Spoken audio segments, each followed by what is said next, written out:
Hello everyone, this is Lovepreet Kaur and this presentation is based on mixed method research design. In this presentation we will discussing mixed method research design in detail. We will be covering what do you mean by mixed method research design, what are the characteristics of it, what are the different types, what are the research methodologies behind it, what are the various steps and criteria of evaluation, and what are the strength and weakness of mixed method design. So let us discuss mixed method design in detail. As the name suggests, mixed method research design is a combination of both qualitative and quantitative. It is a research procedure that utilizes both qualitative and quantitative methods. So according to the Creswell and Clark, mixed method research design is a procedure for collecting, analyzing, and mixing both quantitative and qualitative methods in a single studies. So, the purpose of conducting a mixed method design is to provide a better understanding of a research problem or issue than a research approach alone. Well, it is important to note that this method is very time consuming, not because we are using two different methods for conducting a research problem, for collecting and analyzing two different types, but rather it consists of merging, integrating, linking, or embedding the two strengths. Therefore, in mixed method design, we are actually mixing two different types of method. So before moving further, so let us watch a video which is explain what do mean by quantitative and qualitative data. Quantitative and qualitative.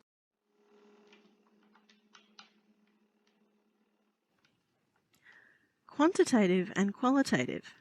What's the difference? Research studies usually fall into one of two categories, quantitative or qualitative studies. The difference between these two study types is the type of data they collect. Let's say you're running a study to investigate stress in a workplace. Quantitative data is usually numerical, using measurements, numerical surveys, and statistics. You could start by collecting some quantitative data on their height, weight, blood pressure, and so on. From this quantitative data, you find that half the study subjects are showing physical symptoms of stress. But the quantitative data can't always tell us why these staff are so stressed. This is when qualitative data is really useful. Qualitative data is descriptive, using surveys with open questions, interviews, and recording experiences. You want to learn about your subject's experience in the workplace. To find out why some of them are showing symptoms of stress, interviewing them about their work habits and environment. You find a theme in their responses that shows the staff experiencing stress are exposed to a noisy environment, which the rest of the workplace is not exposed to. You conclude that this may be the cause of their stress. So quantitative data is great for measuring how much, how often, and other statistics, while qualitative data is great for recording people's experiences, attitudes, and beliefs. Some studies will use both quantitative and qualitative data to try to get a whole picture in a mixed methods study. Next time you read a research study, consider whether they collected quantitative or qualitative data, or both. So basically specific number shows trend in quantitative data and responsive real people provided qualitative data in the form of opinion and experience, interviews and observation, and open-ended questions for developing hypotheses and ideas. These are some various examples of using mixed method design. So first one is the frequency of traffic accidents. That means the quantitative data which reflect the perceptions of the road safety, and students' perception of their school environment reflect their differences in test scores.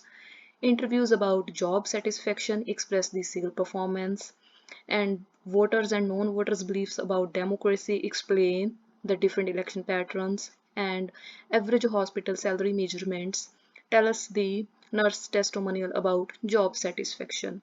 So it's been interesting to know that mixed method research is increasingly being published in scholarly literature.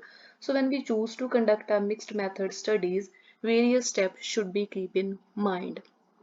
So when we conduct a mixed method research design, so when we have both quantitative and qualitative data, then we can use a mixed method design because it provides a better understanding of our research problem.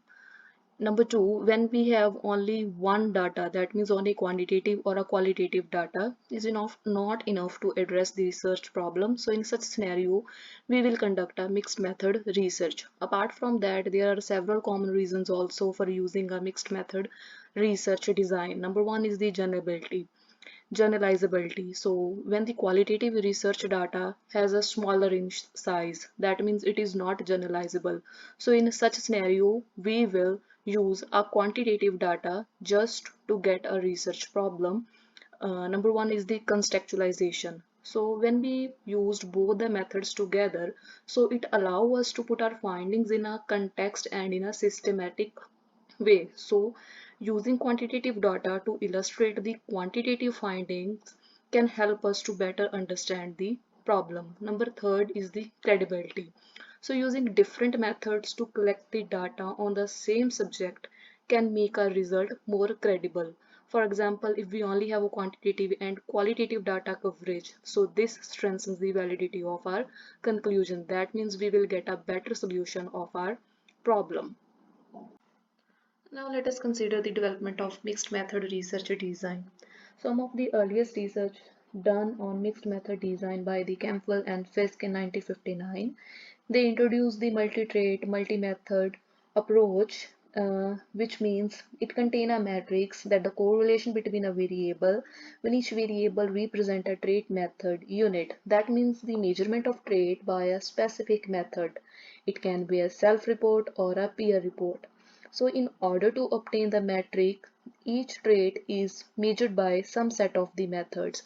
As the pictures show, the methods can be a staff rating, the teammate rating, and a self-rating. Therefore, the use of multiple methods to measure a trait encourage other researchers to collect more than one type of data. That means the quantitative data. So after this method, researchers were looking to integrate qualitative data into their study. So in 1973, Sieber suggested the combination of case studies with surveys integrating quantitative and qualitative data. So after Siebers in 1979, G used the combination of surveys, interviews, observations, and specific materials to provide a rich and comprehensive pictures. He stated that in the previous methods, we were using surveys, interviews, and observations to find out a solution of a physical examination problem, and these methods had some strengths and limitations. Therefore, instead of using them independently, why not we use all the methods together to determine the strength of each? So this process is called a triangulation. So in this picture, the 3 points to the triangle are the two sources of the data, and the third point is the phenomenon. Now let us consider the different types of mixed method designs. The mixed method designs are divided into two different categories. The one category is basic design and the second category is complex design. So all these different mixed method designs are based on some assumptions such as what priority or weightage does researchers give to the quantitative or qualitative data collection, what is the sequence of collecting the quantitative and qualitative data, how researchers analyze the data, and where is the study does the research mix the data. Hi, this is Amanpreet and I will discuss what is convergent design method. Out of 6 mixed methods, the convergent design is the first one. It is also called convergent parallel or convergent concurrent design. In this design, we have qualitative and quantitative data. The purpose of this method is to compare both type of data and checks if they produce similar results. The researchers give equal priority to both qualitative and quantitative data. We collect data at same time and generalizes it for an interpretation. So this is the basic diagram of convergent parallel design. So as we can see that there is quantitative data and qualitative data. So first of all, we do analysis of both the data separately, and then we find the results separately, and after that they are merged and compared. So in this part, we merge the results and we find out the comparisons or differences. Then after, uh, later we do the interpretation of the entire study. So what we do is like we mix and merge the results of both the data which is collected. Let us see what are the strategies in convergent design method. First of all, both the data are collected and analyzed independently and concurrently. Researchers give equal priority to both the strands, which is qualitative and quantitative data, and synthesize their results after concluding them. So, these data are implemented simultaneously in a single phase. Researchers draw the conclusions while synthesizing the results, and this method applies similar type of interactions, but this is done independently. So this is the study by Wittig, which I took to explain the convergent design with the help of a diagram. So this study is on the basis of unwritten rules of talking to doctors about depression. In this paper, we have 48 participants who are considered as depressed. And the aim of this study is to understand concordance and discordance between physicians and patients about the depression status. So this is the diagram of convergent design method based on the study. We have quantitative data collection and we have qualitative data collection. In quantitative, as we deal with the quantity, so there are 48 participants, and the criteria for measurement is the status, their health, and the demographics, and the products comes as a numerical score. So in qualitative, we have the same 48 participants and some interviews are done, some questions are asked, and those interviews are recorded, and the products are in the form of transcripts and recordings. Now these both the datas are analyzed separately, then the results are merged together. So in the result part, we match the qualitative groups with quantitative variables and we try to relate them.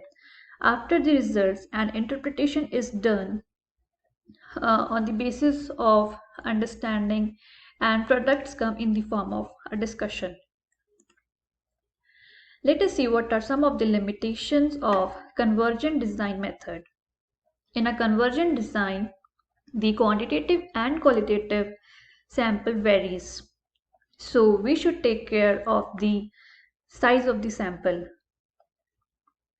Also, it becomes difficult to determine the source of any discrepancy.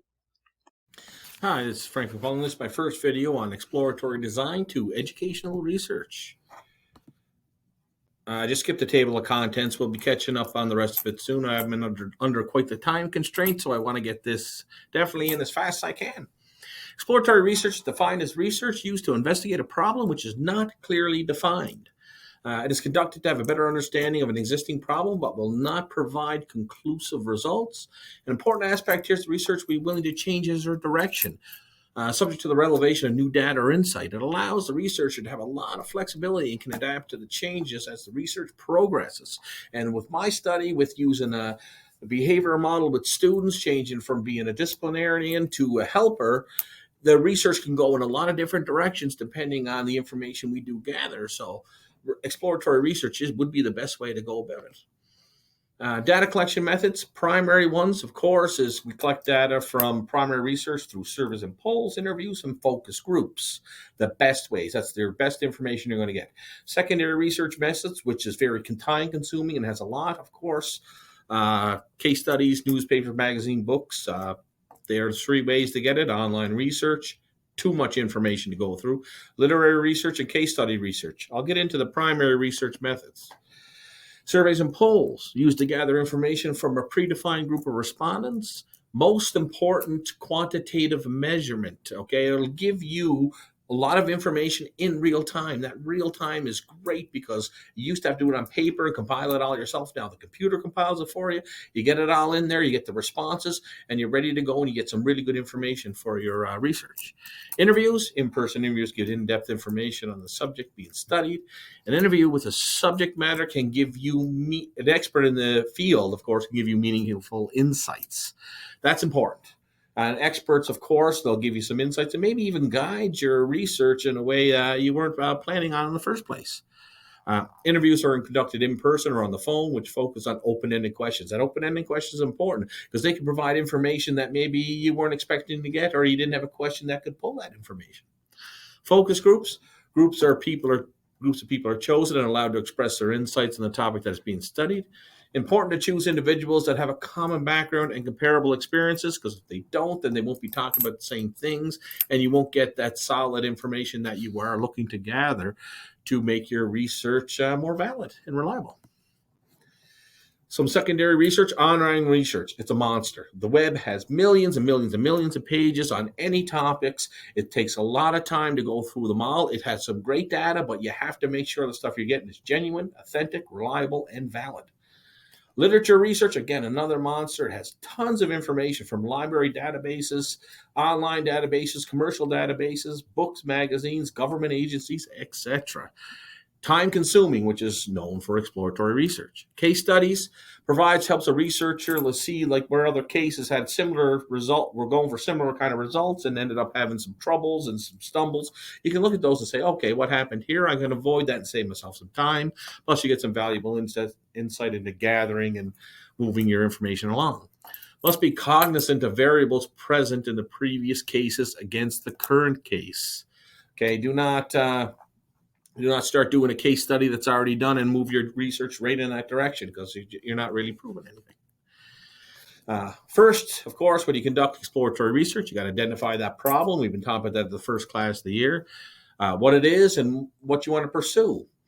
It's best when you're researching a previously unknown problem and carrying out multiple methods to answer that question. Create the hypothesis, what you want to find out, what's the problem you're investigating. Maybe a solution possibly. For my research, I'm going to do research showing concerning behavior stem from lagging skills rather than lagging motivation or faulty learning. That shift from a disciplinary strategy that primarily focus on modifying behavior to strategies that are aimed at solving problems that are causing those behaviors. That's so important. A possible solution is the CPS model, Collaborative Practice Solutions, and that comes from Dr. Ross Green. I've read a few of his books. Lost and Found, The Explosive Child. There was a third book I can't really recall off the top of my head for some reason. Anyway, he really goes into this and talks about how changing that paradigm shift from us being disciplinarians and going after just the symptoms of a problem instead of finding those solutions and changing people and the teachers into helpers. Further research, of course, if your research is really showing some promise, other researchers will pick it up and maybe go on a bit further, which would be great. Advantages: flexible, cost-effective, open-ended. Okay, it not costs a lot of money, it's flexible, great. Can adapt to changes as the research progresses, it can take you in any direction, and it can move you in a different direction that you never thought you'd be going. Foundation of more research enables a researcher at an early stage to discover the topic is worth the time and resources. Exploratory is time intensive. You don't want to be wasting all that time and end up not having anything to show for it. It can assist other researchers find out possible causes to the problem.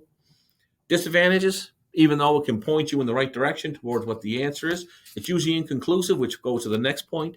The main disadvantage of exploratory research is that they can provide qualitative data. Interpretation of such can be judgmental and biased.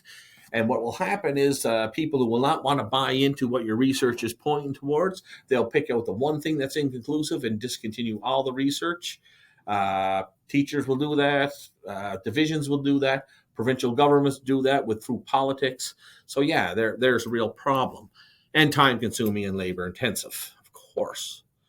When to use it? Exploratory research often used when studying an issue is new and the data collection process is challenging for some reason. You can use this type of research if you have a general knowledge or a paradigm with which to study with.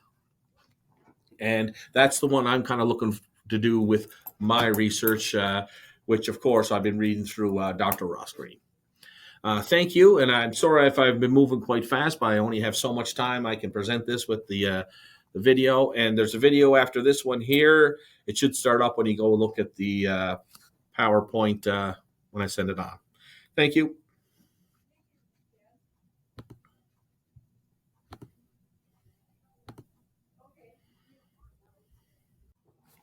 Hi, this is my second video on mixed methods of a meta design. We'll quickly go through this. What is our meta design is in the table of contents, flow of how embedded research can be conducted, advantages and the disadvantages of the embedded design. The embedded design approach is a nested approach, and used when one type of data is quantitative or qualitative is most critical to the researcher. Embedded approach is appropriate when one type of data clearly plays a secondary role and would not be as meaningful if not embedded with the primary set of data. Like in my research, I would be using when I get to actual getting findings of measurable results would be supplementary to what I'd find in the research in the quantitative section. The embedded approach is also useful for when the researcher logistically cannot place equal priority on both types of data or simply has little experience with one of the forms of the data. Flow of how embedded research can be conducted. The chart on the right shows how the process of collecting quantitative data happens before, during, and after the trial and is nested within the quantitative data collection to supplement and substantiate discoveries. Okay, combining the two types of data means you benefit from both detailed, contextualized insights of the quantitative data and the generalized, extremely valid insights of the quantitative data. The strengths of one type of data often mitigate the weaknesses of the other. For example, solely quantitative studies often struggle to incorporate the lived experience of your participants, so adding qualitative data deepens and enriches your quantitative results. With my topic, my primary resource would focus on the qualitative data, interviews, focus groups, that can be supplemented with the quantitative data through the process of measurable increases in test scores, ELA math, measurable reduction in negative behaviors.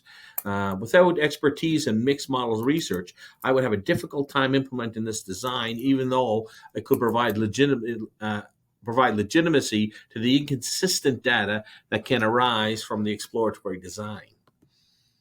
Some advantage of the embedded design may require less time and fewer resources, much nicer than the exploratory in that way. Improve the larger design with supplemental data. Of course, supplemental data to support you with meaningful data that can be measured, of course, helps.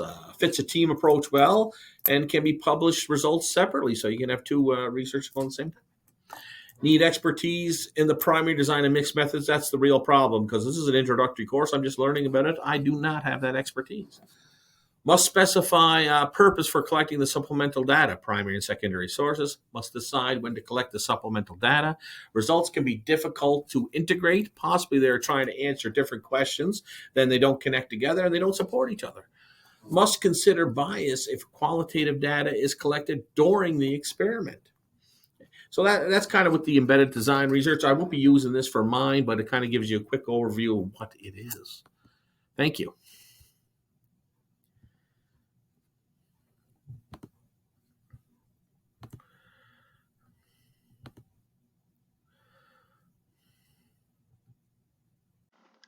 Now we have explanatory sequential design. So this is the most popular form of mixed method design in educational research, and it is also called a two-phase model. So this mixed method design consists of both quantitative and qualitative data. Firstly, we will collect quantitative data and qualitative data, and this qualitative data helps to explain or elaborate the quantitative result. Here we have some few characteristics of explanatory sequential design. The first one is it places a priority on the quantitative data collection and their analysis. Second one, it collects the quantitative data first and qualitative data second. So it uses the qualitative data to refine, publish, and elaborate the result from the quantitative data. Now let us consider an example of explanatory sequential design. So this example is from the educational research study. So a mixed method sequential explanatory study of student persistent in a distributed online doctoral program in educational leadership in higher education. So in this educational research study, firstly, in quantitative phase, 5 external and internal program factors were found for the students persistent in this program, such as program, online learning environment, student support services, faculty, and self-motivation. And in the qualitative phase, 4 major themes emerged, such as what would be the quality of academic experiences, online learning environment, sport and assistant, and student self-motivation. So in journal word, in explanatory sequential design, firstly we will conduct a survey. That means we will conduct a quantitative data. Then we will follow up with the few individuals who answered positively to the questions through interviews and personal experience. That means at the end we will get the qualitative data. The fifth type of mixed method research design is the transformative design. So, as the name suggests, the transformative means the transformation of society. That means the purpose of this design is to create a change within the society and addresses the injustice that exists within that society. The intent of the transformative mixed method design is to use one of the 4 designs, that means the convergent, explanatory, exploratory, or embedded, but to encase the design within the transformative framework. This mixed method design is also known as the social justice design. This research method tells the overall purpose of the study, what are the research questions, what would be the data collection, and what is the outcome of the study. So this research method address the social issues faced by the group of people. Now, these are some various characteristics of transformative mixed method designs. As I already told you, this mixed method design either use a convergent, explanatory, exploratory, or embedded design. This method will tell us the overall purpose of the study, and this method will also tell us the change that will address the social issues faced by the group of people. So let us consider an example. So in this study, the author used the feminist lens to study 89 African American girls' personal orientations towards science learning. So this study began with a theoretical framework of the writing of the feminist researchers in science education and what it to be mean by a girls in the science as well as an African girl in science education. So in this sequential research design, firstly for the quantitative phase, girls' attitude towards science was collected, which provide the descriptive results. After that, it was followed by the qualitative second phase, which consists of group interviews related to girls about the definitions of science, the importance of science, and their personal experiences and success in the school about the science subject. So at the end, the author will conclude the data by the call of action. That means by integrating all the qualitative and quantitative data together. So this transformative design is a very value-based and ideologically, which is the strength of this mixed method design. But the weakness is that the researchers are still learning how to use this form of design as a mixed method study. So, after the transformative design, let us see what is multi-phase design. Multi-phase design is also called multi-stage design or multi-stage evaluation. This method is used by the researchers to evaluate a project and is used for both summative evaluation and formative evaluation. Multi-phase design is a complex method and it requires several studies. This design is built on the basis of the previous designs and it adds multiple stages and steps. And it begins with the need of the assessment conceptualization of design and instrument, and the test of the program. So in this diagram, we can see that there is an overall objective of the program and there are multiple studies involved in this method.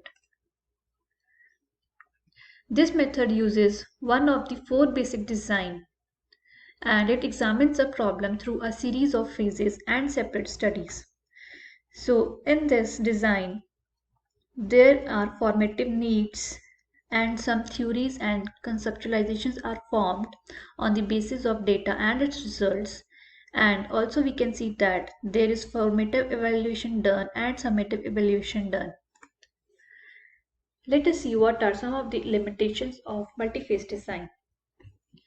The ethical issues arises when needs of participants are overlooked.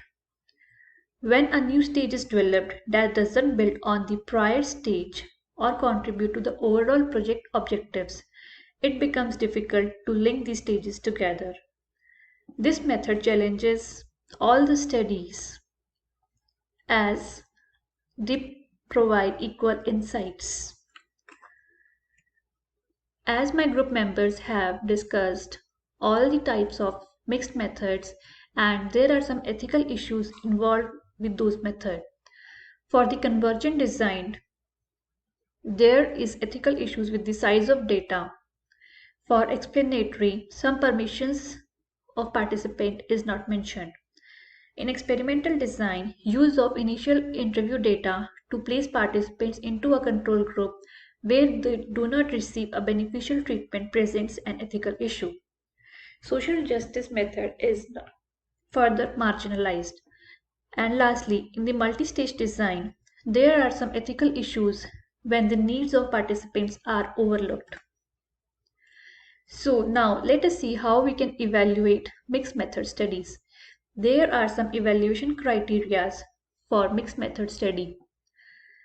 So we can see that there are some key elements. So the criteria can be like some studies include the words like mixed methods, quantitative, qualitative data, and some citations. So there are two indicators on which we can judge the quality of the study. One is higher and another is lower. Higher indicator quality in this study, there can be some indicators like the words, mixed methods, quantitative data, explanation of data, embedded data, some visual diagrams, some empirical studies, or some citations. Whereas lower quality is the opposite of the higher one. In that study, there the words like mixed methods, quantitative, qualitative study will be missing. Some diagrams will be missing. There are possibilities that there is not a connection of the data with the diagram, and also the researchers doesn't mention the specific form of integrations used in the study. Also, we did a Jamboard activity as a team and I will post its link separately. You all can feel free to participate in this activity. And these are some of the resources which we used for our seminar. And that's it. Thank you so much for watching.